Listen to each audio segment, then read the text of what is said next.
আসসালামু আলাইকুম। সবাই আপনারা কেমন আছেন? কার কীভাবে ঈদ কাটলো? আজকে আমি রেসিপিটি নিয়ে আসলাম আসলে রোজার শেষ রোজার দিন আমরা নাস্তার পাশাপাশি ঘরে যেগুলো ইফতারি আইটেম ছিল সেগুলো তৈরি করে ফেলেছিলাম। ঘরে কিছু বাটা ডাল ছিল, আমি একবারে ডাল বেটে ফ্রিজে রেখে দিই।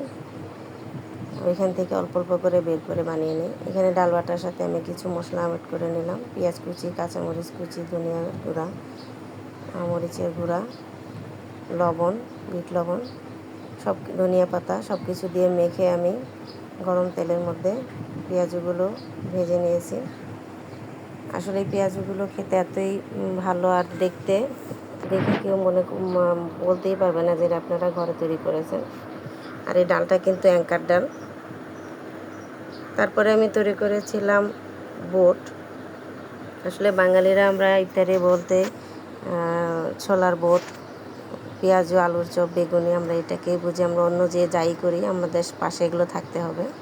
তারপর তেলে আমি সামান্য তেজপাতা আর গরম দুটো দারচিনি, দুটো এলাচ, দুটো লং দিয়ে দিলাম। এগুলো ভাজা হয়ে গেলে তারপর পেঁয়াজ দিয়ে দিলাম। পেঁয়াজগুলো ভাজা হয়ে গেলে আমি কিছু টমেটো কুচি দিয়ে দিয়েছিলাম। তারপরে দিয়ে দিলাম গুঁড়া মশলাগুলো, হলুদের গুঁড়ি, মরিচের গুঁড়ি, ধনিয়ার গুঁড়ি, জিরার গুঁড়ি, আর দিয়ে দিয়েছিলাম সামান্য গরম মশলার গুঁড়া, যেহেতু আস্ত গরম মশলাও দিলাম। তার মধ্যে আমি দিয়ে দিলাম সিদ্ধ করা আলু আর বুটগুলো। এগুলো একটু ভেজে নিলাম মশলার সাথে। তারপরে সামান্য পানি দিয়ে আমি ঢাকা দিয়ে দিয়েছিলাম শুধু 5 মিনিটের জন্য। যেহেতু আমার সবগুলোই সিদ্ধ করা, তাই বেশিক্ষণ ঢাকা দিতে হবে না, মশলাটা প্রবেশ করলেই হয়ে যাবে। আর আলুগুলো আমি একটু ভেঙে ভেঙে দিলাম। এই তো বুট তৈরির ফাইনাল লুক। তারপরে তৈরি করে নিলাম কিছু আলুর চপ। এখানে সিদ্ধ আলু নিলাম, তারপরে লবণ, বিট লবণ, মরিচ, টালা মরিচ এবং পেঁয়াজ বেরেস্তা, তারপরে দিয়ে দিলাম ধনিয়া পাতা কুচি। এই সবগুলোকে আমি মেখে নিলাম।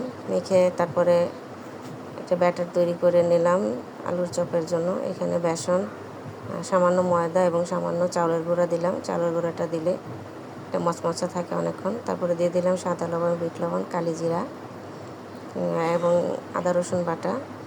গুঁড়া মশলার মধ্যে দিলাম মরিচের গুঁড়া, আর হলো জিরার গুঁড়া, ধনিয়ার গুঁড়া।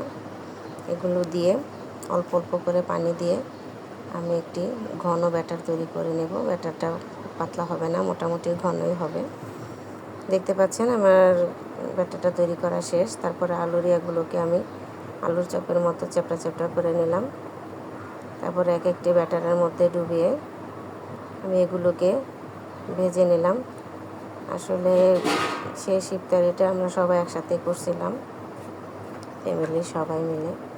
কারণ এবার হয়তো কেক সাথে আল্লাহ কাকে কাকে নিয়ে ইফতারি করলাম, আগামীতে আবার সবাই একসাথে করতে পারি কি না, কে থাকবে কে থাকবে না বলতে পারি না। তা আমরা শেষ রোজাটা সবাই একসাথেই করার চেষ্টা করি।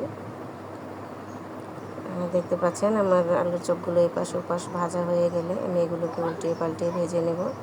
এর সাথে কিন্তু শরবত এবং অন্যান্য নাস্তাও ছিল। এই তো আমার আলুর চপগুলো তৈরি হয়ে গেছে। আপনাদের সবাইকে ঈদের শুভেচ্ছা। ঈদে আপনাদের সবার দিনগুলো যেন ঈদের দিনের মতন আনন্দেই কাটে।